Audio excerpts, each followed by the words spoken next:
നമസ്കാരം, ഞാൻ നിത്യ. എല്ലാവർക്കും നമ്മുടെ പുതിയ എപ്പിസോഡിലേക്ക് സ്വാഗതം. വാസ്തുപരമായിട്ടുള്ള ഒരുപാട് ചർച്ചകൾ നമ്മൾ നടത്തിയിട്ടുണ്ട്, ഒരുപാട് വിഷയങ്ങളെപ്പറ്റി നമ്മൾ സംസാരിച്ചിട്ടുണ്ട്. ഇന്നും അതുപോലെ ഒരു വിഷയമായിട്ടാണ് ഞാൻ വന്നിരിക്കുന്നത്. നമുക്ക് ആദ്യം സാറിനെ സ്വാഗതം ചെയ്യാം. സാർ നമസ്കാരം. നമസ്കാരം. അപ്പം സാർ, നമ്മുടെ ഈ ഒരുപാട് വ്ളോഗുകളിൽ സാറ് പറഞ്ഞിട്ടുള്ളൊരു കാര്യമാണ് ഈ ആൺവീട് പെൺവീട് അങ്ങനെയുള്ള സംഭവം. അതെന്താണെന്നൊന്നുകൂടെ പറയുമോ? കാരണം നമ്മൾ പറഞ്ഞിട്ടുണ്ട് അലിവീട്. അതെ, 3 വീടുകളുണ്ട്. അതെന്താ അങ്ങനെ ഒരു ജെൻഡർ ആയിട്ട് വീടുകൾ? അതെന്താ സംഭവം? എന്താ അത്? വീടിൽ മാത്രമല്ല, ആൺവീട് പെൺവീട് അലിവീട്. അതിനുപോലെ ഞാനിത് നമ്മുടെ വ്ളോഗിൽ എവിടെയൊക്കെ സംസാരിച്ചിട്ടുണ്ട്. മരങ്ങളിൽ ആൺമരം പെൺമരം അലിമരം, ലോഹങ്ങളിൽ ആൺലോഹം പെൺലോഹം അലോഹം. ഇങ്ങനെ 3 കാറ്റഗറിയാണ്. പ്രകൃതിയുടെ 3 കാറ്റഗറിയാണ്. ഈ 3 കാറ്റഗറിയിലൂടെ മാത്രമാണ് കൂടുതൽ നിർണ്ണയിക്കപ്പെടുക. പ്രകൃതിക്ക് വേറൊരു സ്വഭാവമുണ്ട്. അത് വാസ്തുവിൽ നമ്മൾ അതിൽ നിന്നൊക്കെ കുറച്ച് ഒപ്പിയെടുത്താണ് നമ്മൾ വാസ്തു പ്രെഡിക്റ്റ് ചെയ്യുന്നത്. ഞാൻ എപ്പോഴും പറയാറുണ്ട്, വാസ്തു എന്നുള്ളത് വേറെ, തച്ച് ശാസ്ത്രം വേറെ. ഒരു മരങ്ങളുടെ കാലങ്ങളുണ്ടായിരുന്നു നമ്മുടെ കൺസ്ട്രക്ഷനിൽ. നമ്മുടെ അവൈലബിലിറ്റിക്ക് അനുസരിച്ച് ആ സമൂഹം ഉണ്ടാവുള്ളൂ. അപ്പോൾ അന്ന് കേരളത്തിൽ കൂടുതൽ മരങ്ങളാണ് നമുക്ക് കിട്ടിക്കൊണ്ടിരുന്ന സമർത്ഥമായിട്ട്. അപ്പോൾ നമ്മൾ മരങ്ങളിലാണ് വീട് വയ്ക്കുന്നത്. അപ്പം മനുഷ്യൻ അവൻ്റെ പാലായനവും കഴിഞ്ഞ് ഒരു ഗുഹാവാസം, ആ ഗുഹാവാസത്തിൽ നിന്ന് അടുത്ത സ്റ്റേജ് എന്നുള്ളത് ഒരു കൂര. പിന്നെ അതിൻ്റെ ഡെവലപ്മെൻറ്റ്സ് ആണ് ഇന്ന് നമ്മൾ കാണുന്ന അമ്പരചുംബികളായ വലിയ വലിയ ആഡംബര ബിൽഡിങ്ങുകൾ. അപ്പോൾ ഈ കൂര സ്റ്റൈലിൽ വരുമ്പോൾ എപ്പോഴും കാറ്റിൽ ഉലഞ്ഞ് താഴെ വീഴുന്ന് ആ കുട്ടികളും കുഞ്ഞു കുട്ടികളും വരെ മരിക്കുന്ന സംഭവങ്ങൾ പണ്ട് ഒത്തിരി ഉണ്ടായിരുന്നു. അത് മനേഡി ശാസ്ത്ര കാലങ്ങളിൽ ഇത് എപ്പോഴും സംഭവിക്കുന്ന, മനേഡി ശാസ്ത്രം എന്ന് പറഞ്ഞൊരു ശാസ്ത്രമുണ്ട് കേട്ടോ, അത് തന്നെയാണ് തച്ചുമുട്ടത്. ഈ മനേഡി ശാസ്ത്ര കാലങ്ങളിൽ ഒരിക്കലും നമുക്ക് ഇന്ന് വിശ്വസിക്കാൻ പോലും പറ്റാത്ത കൂര വീഴുന്നുള്ള അപകടങ്ങളുണ്ട്. കൂര അങ്ങനെയും വീഴും വീട്ടിനുള്ളിൽ. അപ്പോൾ അതിനൊരു കണക്ക് വേണമെന്ന് മനസ്സിലായി. ഞാൻ രസകരമായി അവതരിപ്പിക്കുന്ന ഒരു സബ്ജക്റ്റാണ്. ചില ആൾക്കാരുടെ അടുത്ത് ഞാൻ എന്താണിതെന്ന് ചോദിക്കുമ്പോൾ, കാരണം നമ്മുടെ ഒരു പുട്ട വയ്ക്കുന്നത് എങ്ങനെയാണ്? ഒരു പുട്ട വയ്ക്കുമ്പോൾ അതിനൊരു കലം വേണം, അതിനുള്ളിൽ കുറച്ച് ജലം വേണം. അത് തിളപ്പിക്കുമ്പോൾ അതിൻ്റെ നീരാവി പൊങ്ങുന്നു.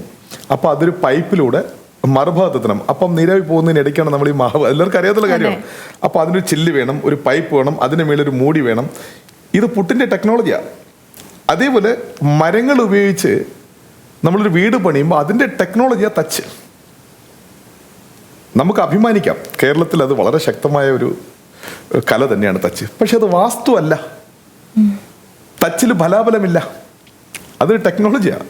വാസ്തു ഫലാബലങ്ങളാണ്. ഒരു മനുഷ്യന്റെ ജീവിതത്തിനെ തന്നെ ഉയർത്തുകയോ താത്തുകയോ ചെയ്യപ്പെടാൻ കഴിവുള്ള ഒരു ഫലാബലമാണ് വാസ്തു.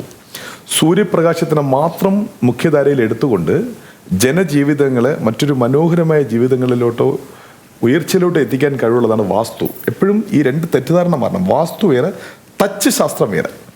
അപ്പോൾ വാസ്തു എന്ന് വരുമ്പോഴാണ് ദിക്കുകൾ വരുന്നത്. അപ്പോൾ അതിൽ ദിക്കിൻ്റെ പ്രാധാന്യം കൂടുതലും വടക്ക് കിഴക്കുകളിലാണ് എന്നുണ്ടെങ്കിൽ പോലും പടിഞ്ഞാറ് തെക്കും അത്ര നിസ്സാരക്കാരല്ല. പക്ഷെ എന്നാലും ഒരു പൂർണ്ണത എല്ലാവർക്കും വടക്ക് കിഴക്ക് തന്നെയാണ്. അതിനർത്ഥം തെക്ക് പടിഞ്ഞാറ് ദിക്കുകൾ മോശമെന്നല്ല, അതിൻ്റെ ഉച്ചഭാഗങ്ങൾ തിരഞ്ഞെടുത്ത് നിങ്ങൾക്ക് വാതിൽ വയ്ക്കാം. ഇത്തരം രീതികളിൽ ഒരു വീടിനുള്ളിൽ പ്രവേശിക്കുമ്പോൾ ഒരു ടെക്നീഷ്യൻ വേഗം ഉണരേണ്ട കാര്യം, ഇപ്പോൾ പല ഒരുപക്ഷെ അവർക്ക് സമ്മതമാണെങ്കിൽ ഇതും പരിശോധിക്കാം. കാരണം ഞാൻ ആരെയും മറ്റ് ടെക്നീഷ്യന്മാർ നിങ്ങൾ ഇങ്ങനെ തന്നെ ആവണമെന്നല്ല പറയും, നിങ്ങൾക്കത് പരിശോധിക്കാം. കാരണം ഇതിലൂടെ നമുക്ക് ജനജീവിതങ്ങളെയാണ് നമ്മൾ വാസ്തുവിലൂടെ മുന്നോട്ട് കൊണ്ടുവരേണ്ടത്. അല്ലാതെ ഞാൻ പറഞ്ഞു നിങ്ങൾ പറഞ്ഞു എന്നുള്ളതല്ല. ഏതെങ്കിലും തരത്തിൽ എൻ്റെ വാക്കുകൾ ആർക്കെങ്കിലും അത് കേൾക്കാം, ഇങ്ങനെയും പരിശോധിക്കാം എന്ന് തോന്നുകയാണെങ്കിൽ ഇതുമായി ബന്ധപ്പെട്ട് ജോലി ചെയ്യുന്ന ആൾക്കാർക്ക് ഇത് ഈ വാക്കുകൾ കേൾക്കാം. ഒരു വീട്ടിലോട്ട് പോകുമ്പോൾ ആദ്യം പൂർണ്ണമായും കിഴക്കടഞ്ഞ വീടായിരിക്കാം.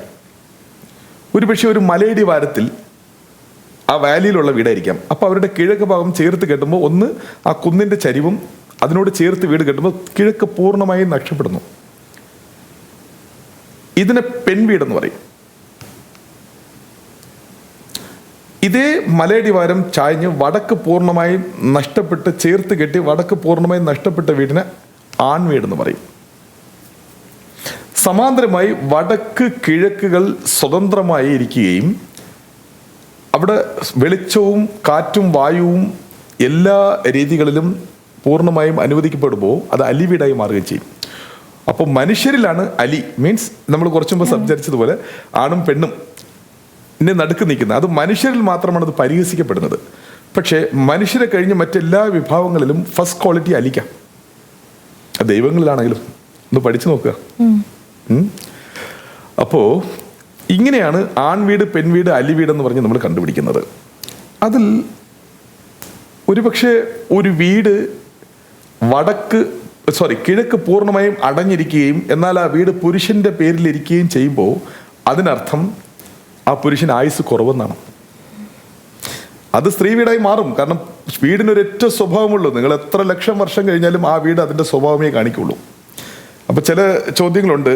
ഇതൊക്കെ വാസ്തു ഫാൾട്ടുള്ള വീട്ടിലുള്ള ആൾക്കാരെല്ലാം അവർക്ക് ഇതുവരെ ഒന്നും സംഭവിച്ചിട്ടില്ല എന്നൊരു ചോദ്യത്തിനും കൂടെ ഞാൻ മറുപടി പറയണം. കാരണം വാസ്തു പൂർണ്ണമായും ഫാൾട്ടുള്ള വീട് അടച്ചിട്ടിരിക്കുന്നു എങ്കിൽ ഒരുപക്ഷെ അവർ താമസിക്കുന്ന വീട്ടിലടുത്ത് വാസ്തു ഉണ്ടായിരിക്കാം. അതല്ലെങ്കിൽ സമാന്തരമായ ധനപരമായ കാര്യങ്ങളൊന്നും വിടുക. സമാന്തരമായ മറ്റൊരു വലിയ വില കൊടുക്കുമ്പോൾ ഒരു മാനസിക സംഘർഷം, മകളുടെ വിദ്യാഭ്യാസത്തിൽ ഒരു കുറവ്, അല്ലെങ്കിൽ മകൾ തൻ്റെ ഇഷ്ടപുരുഷനുമായി വീടിന് പുറത്തോട്ട് പോയി, അല്ലെങ്കിൽ സ്ത്രീകളുടെ സ്വഭാവ വൈകല്യങ്ങൾ, അല്ലെങ്കിൽ ഭർത്താവിൻ്റെ സ്വഭാവ വൈകല്യങ്ങൾ, ഒരു അസുഖം, കേസ്, അത് തിരഞ്ഞെടുപ്പയത്തിൽ വരുന്നതാണ് കേസ്. ഇതെല്ലാം വാസ്തു പ്രഡിക്ഷനാണ്. പക്ഷെ ഇവിടെ ഒരാൾ സമ്പന്നനായി കാണുന്നു എന്നുണ്ടെങ്കിൽ ഇവർ പറയുക, കണ്ടില്ലേ അവർക്ക് എല്ലാ കാശും കാറില്ലേ, ആഭരണങ്ങളില്ലേ, അവർ പോകുന്നില്ലേ. അവരോട് പോയി ചോദിക്കുമ്പോൾ അവർ പറഞ്ഞു തരും നിങ്ങൾക്ക് അവരനുഭവിക്കുന്ന മാനസിക പ്രശ്നങ്ങൾ എന്തൊക്കെയാണെന്ന്. ഞാൻ ഒരുപാട് ആൾക്കാരുടെ, അതായത് ഞാൻ പറഞ്ഞിട്ടില്ലേ, ചില ആൾക്കാർ അവരുടെ ആഭരണങ്ങൾ പണയം വെച്ച് പോലും എൻ്റെ ഫീസ് തന്നിട്ടുണ്ടെന്ന് എനിക്ക് തോന്നുന്നു. ഉണ്ട്, അങ്ങനെ ചിലർ പറയാറുണ്ട്. അതിന് തക്കവണ്ണം ഞാൻ അതിൻ്റെ രീതിയിൽ ചെയ്യാറുണ്ട്. പക്ഷേ സമാന്തരമായി നിങ്ങൾ അറിയപ്പെടുന്ന പത്രമാധ്യമങ്ങൾ വായിക്കുന്ന വലിയ VIP-കളുടെ വീട്ടിലേക്ക് കയറി പോകുന്ന ഒരാളാണ് ഞാൻ. അവരോട് ചോദിക്കുമ്പോൾ അവർ പറയും, ഈ കാശൊക്കെ എന്തിനെന്ന് അവർ പറയും. കാശൊന്നും വേണ്ട, ഞങ്ങൾക്ക് ഇന്ന പ്രശ്നങ്ങളിൽ നിന്നും മാറിയാൽ മതിയെന്ന് പറയുന്ന, വേദനയോട് പറയുന്ന രംഗങ്ങളിൽ പല വീടുകളിൽ നിന്ന് ഞാൻ കേൾക്കാറുണ്ട്. ഇത് വാസ്തുദോഷം തന്നെയാണ്. അപ്പോൾ ഇവിടെ ഒരു വീടിൻ്റെ കിഴക്ക് പൂർണ്ണമായും അടയുകയും എന്നാൽ ആ വീട്ടിൻ്റെ ആണിൻ്റെ പേരിലാണ് വീട് ഉണ്ട് എന്നുണ്ടെങ്കിൽ അത് തീർച്ചയായും ആണിൻ്റെ ആയുസ് കുറവെന്നർത്ഥം. അത് ഏത് രീതിയിലും. അതല്ലെങ്കിൽ സ്വാഭാവികമായിട്ട് കിഴക്കടഞ്ഞ വീട്ടിൽ ആ സ്ത്രീയുടെ പേരിലെ വീട് മാറും, ഓട്ടോമാറ്റിക്കായിട്ട് മാറും. അത് മാറിയില്ല, ആണ് തന്നെയാണ് വീട് ഉടമസ്ഥാവകാശം കൈവശം വെച്ചിരിക്കുന്നു എന്നുണ്ടെങ്കിൽ ആണിന് ആയുസ് കുറവെന്നർത്ഥം. മനസ്സിലായില്ലേ? അത് ആയുസ്സിലോട്ട് കൊണ്ട് ചുരുക്കാതെ ആണിൻ്റെ ഫെയിലിയറും കൂടെ ചേർത്ത് വായിക്കാം. ആ ഫെയിലിയറിലും ഒരുപക്ഷെ അവൻ്റെ ആയുസ് നഷ്ടപ്പെടുത്തുന്നതിന് തുല്യമാണ്. ഇപ്പോൾ ഒരു മനുഷ്യൻ മരിച്ചു, ചില മനുഷ്യൻ മരിക്കാതെ ജീവിക്കുന്നു, പക്ഷെ ജീവക്ഷമം. ആ രീതിയിൽ നമുക്ക് വാസ്തുവിൽ ആൺവീട്, പെൺവീട്, അലിവീട് എന്നുള്ളതിൽ ആൺവീടിൽ കിഴക്ക് മറിഞ്ഞ വീട് ആണിന് ആയുസ് കുറവ്, അല്ലെങ്കിൽ ആണിൻ്റെ ദൗർഭാഗ്യം, അല്ലെങ്കിൽ ആണിൻ്റെ ഫെയിലിയർ, ഇതെല്ലാം കൂടെ നമ്മൾ ചേർത്ത് വായിക്കുക. അതേപോലെ പെൺവീട്. അപ്പോൾ ഇത് കിഴക്ക് മറിഞ്ഞ വീട് പെൺവീടാവുന്നു. വടക്ക് മറയുന്ന വീട് ആൺവീടാവും. വടക്ക് മറിഞ്ഞ് കിഴക്ക് തുറന്നിരിക്കുമ്പോഴാണ് അത് ആൺവീടാവുന്നത്. കിഴക്കടഞ്ഞ് വടക്ക് തുറന്നിരിക്കുമ്പോഴാണ് അത് പെൺവീടാവുന്നത്. രണ്ടും സമാന്തരമായി ഇരിക്കുമ്പോൾ അത് അലിവീട് നല്ലതാണ്. അപ്പോൾ ഒരു വടക്കടഞ്ഞ വീട്ടിൽ സ്ത്രീയാണ് അതിൻ്റെ ഉടമസ്ഥ അവകാശം കൈവരിക്കുന്നു എന്നുണ്ടെങ്കിൽ ആ സ്ത്രീക്ക് ആയുസ് കുറവാണ്. രണ്ടാമത്, ആയുസ് കുറഞ്ഞില്ലെങ്കിലും അതിന് തുല്യമായ ഫെയിലിയേഴ്സ് ആ സ്ത്രീ ഏറ്റുവാങ്ങിക്കൊണ്ടിരിക്കും. അത് അസുഖ രീതിയിലായിരുന്നാലും തൊഴിൽ രീതിയിലായിരുന്നാലും മാനസിക സംഘർഷങ്ങളിലൂടെ ആയിരുന്നാലും.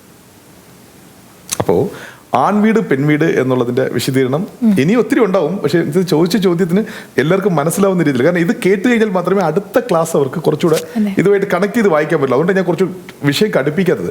ഞാൻ എപ്പോഴും പറയുന്നു, ഞാൻ ഇതിൻ്റെ ബേസ്, എന്നെ കേൾക്കുന്ന ഈ വ്ളോഗ് കേൾക്കുന്ന ആൾക്കാരാണെങ്കിൽ കുറച്ച് ക്ഷമയോടെ, നിങ്ങൾ 10 മിനിറ്റിലേ ഉള്ളൂ, കുറച്ച് പിന്നിലോട്ട് പോയി വ്ളോഗ് കണ്ട് ഒരു യാത്രയിലൂടെ വരികയാണെങ്കിൽ നിങ്ങൾക്ക് എല്ലാം കണക്ട് ചെയ്ത് വായിക്കാൻ പറ്റും. പെട്ടെന്ന് എൻ്റെ വ്ളോഗ് ഇങ്ങനെ നോക്കിയിട്ട് അവർക്കൊന്നും മനസ്സിലായില്ലെന്ന് പറയുമ്പം എനിക്കറിയാം അവരുടെ വിഷമം. അവരെന്നെ സ്നേഹിക്കുന്നതുകൊണ്ടും നമ്മുടെ വ്ളോഗ് ഇഷ്ടപ്പെടുന്നതുകൊണ്ടാണ് അത് കാണുന്നത്. പക്ഷേ അതിൽ അവർക്കൊന്നും മനസ്സിലായില്ലെന്നുള്ളത് അവരുടെ ആ സ്നേഹത്തിൻ്റെ ഒരു പരാതിയാണ്. അതെനിക്ക് മനസ്സിലാക്കാൻ പറ്റും. പക്ഷേ പഴയ കുറച്ച് വ്ളോഗുകൾ കാണുമ്പോൾ ഇതുമായിട്ട് നിങ്ങൾക്ക് ഈസി ആയിട്ട് കണക്ട് ചെയ്യാൻ പറ്റും.